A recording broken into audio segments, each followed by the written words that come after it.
What we're going to show you today is how to install batteries into a Permobil F5. A Permobil F3 is similar, not exactly the same, but similar. These are 75 amp batteries that go into this unit. They are recessed post batteries only. They should have straps on them to insert the batteries because these do weigh 40 plus pounds, and you want to make sure that you do not pinch your fingers when putting these in. On this, you would have a main fuse in the back of the unit. You want to make sure that fuse is turned off so that you do not create any arc with connecting the batteries that could damage some of the electronics.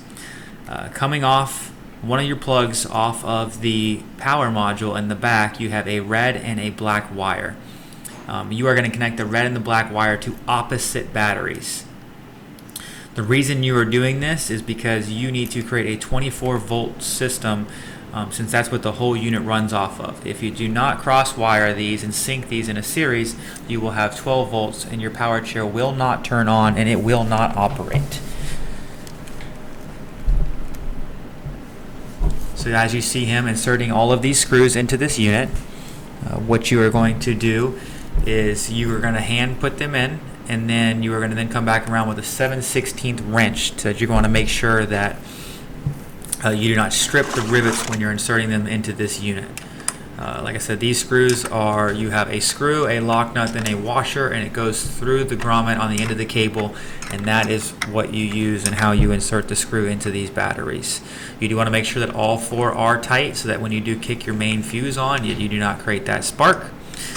From here, then you have a rubber coating that is going to go over the top of each of the batteries, and what that rubber coating does is just in case any piece of metal was to hit two of the terminals up top, you do not create a spark in the unit that could potentially damage anything on this very expensive power chair.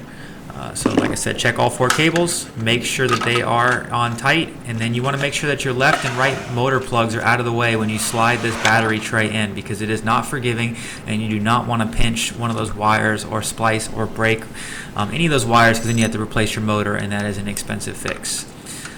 Once you have the tray inserted all the way in, there are 4 Allen screws that you are going to reinsert.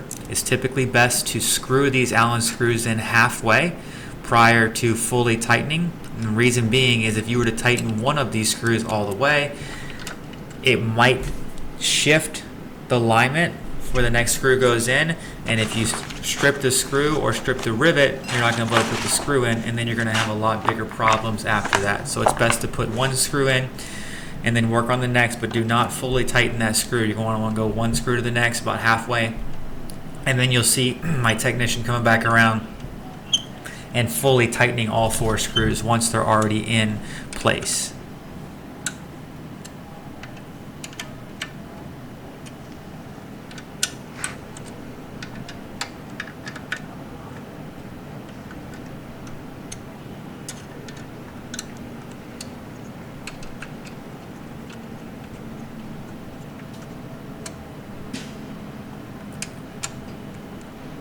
Once you have all 4 screws in place, you want to reconnect your right and your left motor plugs to the back of the unit. They go back into the power module in the back. Then from there, you also have one of your harnesses that has the yellow plug on it. You're going to connect that back into the jumper cable.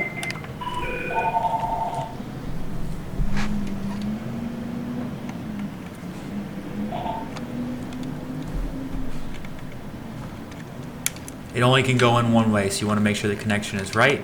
If you have any extra pieces back there, just depending on what the unit is, you can insert those back into the back of the unit.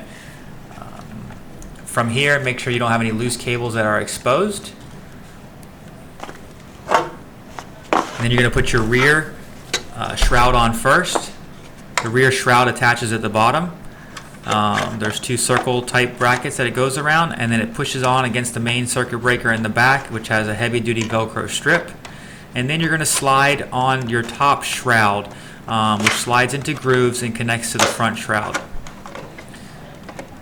The front shroud overlays on top of the back shroud, and then you have 2 rivets that you are going to screw in that are going to hold the 2 shrouds together.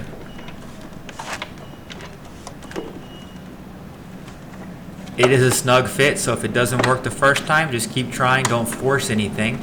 the screws should screw in without any issue and without any tension into the unit.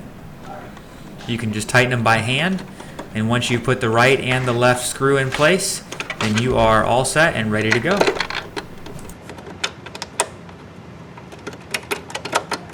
Hi, I'm Mark. And my name is Alex. We are a family-owned business for over 25 years.